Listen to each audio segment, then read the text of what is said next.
زفر، جس طرح سے ہم دیکھ رہے ہیں کہ والدین کے تعلق سے ہماری سوسائٹی میں اتنی کوتاہیاں ہو رہی ہیں، حقوق کی ادائیگی کے حوالے سے اگر ہم دیکھیں تو اس تعلق سے بھی کوتاہی برت رہی ہیں اولاد کی جانب سے، یقینی طور پر ہم اس طرح سے ان کا حق ادا نہیں کر پا رہے ہیں جو کوتاہیاں اولاد کی جانب سے ہو رہی ہیں، اس تعلق سے کچھ تفصیل بیان کیجیے گا ہمارے ناظرین کے سامنے۔ شکریہ زینب۔ دیکھیں، ہم ایک مادہ پرست معاشرے اور سوسائٹی میں رہ رہے ہیں جہاں ہر چیز کو ہم مادیت زدہ ہو کر دیکھ رہے ہیں۔ ہمیں یہ تصور رکھنا ہے، ذہن میں رکھنا ہے کہ بچے کی پرورش اتنا سب سے مشکل مرحلہ ہے جس سے والدین گزرے ہیں۔ انہوں نے سب کو پالا پوسا ہے، انہوں نے ان کی تربیت کی ہے، کیونکہ انسان آسن تقویم ہے اور آسن تقویم کے لیے اس کی پرورش سب سے مشکل مراحل میں سے ہے۔ آج جو کوتاہیاں ہو رہی ہیں، آپ دیکھیں تو مغربی معاشرے میں جو پائی جاتی ہیں، خرابیاں پائی جاتی ہیں، ان میں ہم نے پہلے بھی جیسے بات کی کہ وہ اولڈ ہاؤسز میں چھوڑ آتے ہیں، ان کے لیے بزرگوں کی وہ اہمیت نہیں رہی۔ ہمارے معاشرے میں کیا ہو رہا ہے کہ آپ دیکھیں تو والدین کو بوجھ سمجھا جا رہا ہے، بوجھ سمجھتے ہوئے ان کی ذمہ داری اٹھانے کو اولاد تیار نہیں ہو رہی، اور یہ سوچ اور فکر کو بدلنے کی ضرورت ہے۔ آپ جتنے بھی اچھے ہیں، آپ کے بڑی آپ صدقہ اور خیرات دیتے ہیں، بڑی آپ عبادتیں کرتے ہیں، یاد رکھیں اگر والدین کے معاملے میں کوتاہی کی تو اللہ رب العزت آپ کی عبادات اور آپ کے صدقات خیرات کو آپ کو منہ پہ دے مارے گا، کیونکہ یہ اتنی اہمیت ہے والدین کی فرمانبرداری اور ان کے ساتھ حسن سلوک کی۔ پھر سیکنڈلی یہ کہ آپ دیکھیں تو ہر بیٹا یہ سمجھتا ہے کہ دوسرے بیٹے کی ذمہ داری ہے اور خود اپنے آپ کو بڑا سمجھتا ہے، مختلف جملوں میں کہ فلاں بیٹا خوشحال ہے، اسے اس ذمہ داری کو اٹھانا ہے، یا وہ دیکھ لے گا، میں تو ان کے لیے دوائیاں لے کر آ رہا ہوں، اب خیال رکھنا ان کا کام ہے۔ اب ہمیشہ بیٹوں کی یہ ذمہ داری ہے کہ وہ اس معیار کو مد نظر رکھیں اپنے لیے اور اپنے بچوں کے لیے وہ کیا پسند کر رہے ہیں۔ ہمارے ہاں ہوتا یہ ہے کہ ہمیں تو اے سی چاہیے، ہمارے بچے تو عادی ہیں اس چیز کے، والدین نے تو سختی میں زندگی گزاری ہے، ان کے لیے پنکھا ہی کافی ہے۔ یہ سوچ ہی غلط ہے۔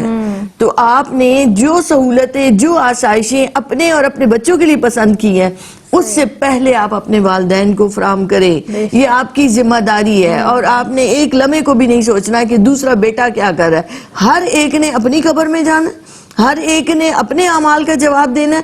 اگر ایک بیٹا پوری طرح ذمہ داری بھی اٹھا رہا ہے تو تب بھی آپ بھی اس سے بڑھ کر کریں۔ جتنی زیادہ والدین کی خدمت اور ان کی اطاعت گزاری کریں گے، اتنی ہی اللہ کی بارگاہ میں آپ مقبول ہوں گے، آپ کی عبادات اور آپ کی نیکیاں قبول ہوں گی۔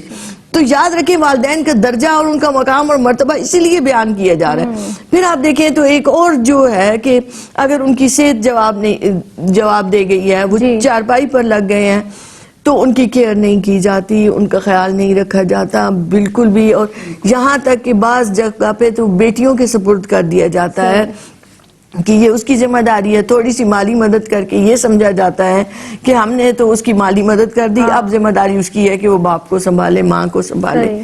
تو یہ سوچ اور یہ روش غلط ہے۔ خصوصی طور پر جو ان کی بیگمات گھر پر ہیں، وہ ایسے لفظ بولتی ہیں، ایسے جملے بولتی ہیں کہ جس سے والدین سے دوری اختیار کرتے چلے جاتے ہیں بیٹے۔ تو یاد رکھیں ان بیویوں کو بھی سوچنا چاہیے کہ اگر انہیں شوہر سے محبت ہے تو وہ شوہر سے جنت کو دور کر رہی ہیں۔ والدین دور ہو گئے تو جنت دور ہو گئی۔ تو یہ کیسی محبت ہے آپ کی اپنے شوہر سے کہ آپ اس کی جنت اس سے چھین رہی ہیں، آپ اپنے لفظوں کے ذریعے، آپ اپنے جملوں کے ذریعے۔ پھر ہوتا یہ ہے کہ باپ جب تک کمانے والا ہے تب تک تو اس کی بڑی ویلیو ہے، کیونکہ جب وہ آتا ہے تو پیسے لے کر آ رہا ہے۔ تو اگر وہ کمانے والا نہیں رہا، صحت اس کی جواب دے گئی ہے، تو اب کیا ہے کہ یہ ہر وقت کی جھک جھک، ہر وقت کا چڑچڑاپن، غصہ آ رہا ہوتا ہے، سختی سے پیش آ رہے ہوتے ہیں، درستگی سے پیش آ رہے ہوتے ہیں۔ تو خدا را اپنے آپ کو سنبھالیں، یہ دائمی زندگی کے لیے سخت نقصان دہ ہے۔ اور مجھے بے حد افسوس ہے کہ اب ہمارے معاشرے میں بھی اولڈ ہاؤسز بنے جا رہے ہیں، اور اولڈ ہاؤسز میں چھوڑنے کا ایک رواج بنا چلا آ رہا ہے۔ پھر آپ دیکھیں تو بعض بیٹے باہر چلے جاتے ہیں، باہر جا کر اچھا کما رہے ہیں، مگر ان کے لیے یہ کام بڑا مشکل ہے کہ والدین کا خیال وہ کیسے رکھے، ان کی خدمت کیسے رکھے۔ تو کسی میڈ کے سپرد کر دیتے ہیں۔ اب آپ کو نہیں پتا کہ دن بھر میڈ ان کے ساتھ کیا سلوک کر رہی ہے، اور بعض اوقات تو بیماری کی وجہ سے وہ بتا نہیں پا رہے، آپ کے پاس وقت نہیں ہے کہ آپ ان کے پاس بیٹھیں۔ آپ بادشاہ ہیں، بھلے وزیر ہیں، بھلے آپ کی بہت مصروفیات ہیں، مگر آپ کا پہلا فریضہ ہے کہ والدین کو وقت دیں، ان کی بات کو سنیں سمجھیں، اور 70 بار بھی وہ پوچھیں تو 70 بار بسم اللہ کر کے ان کو جواب دیں. کیونکہ جب آپ چھوٹے تھے تو آپ سینکڑوں بار بھی ایک بات کہتے تھے تو آپ یاد کریں ماں آپ کو چوم کر بار بار جواب دیتی. اگر آپ بیمار ہو جاتے ہیں تو ماں نہیں سو پاتی. تو آپ والدین کو کیسے بیماری کے عالم میں چھوڑ کر سکون سے آپ سو جاتے ہیں؟ تو آپ کی ذمہ داری بنتی ہے معاشی اور معاشرتی دونوں حوالوں سے ان کی نگہداشت، ان کا خیال رکھنا فرض عین کی طرح سمجھیں. بے شک. اور یہاں تو ہم یہ سمجھتے ہیں نا کہ ذرا سے پیسے دے دیے والدین کو تو بس ہمارا حق ادا ہو گیا.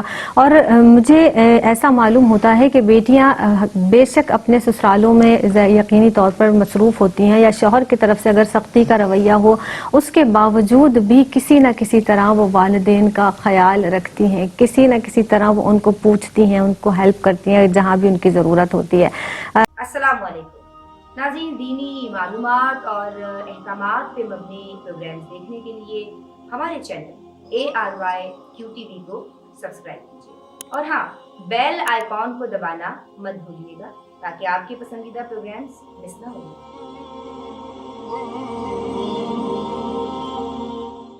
Allah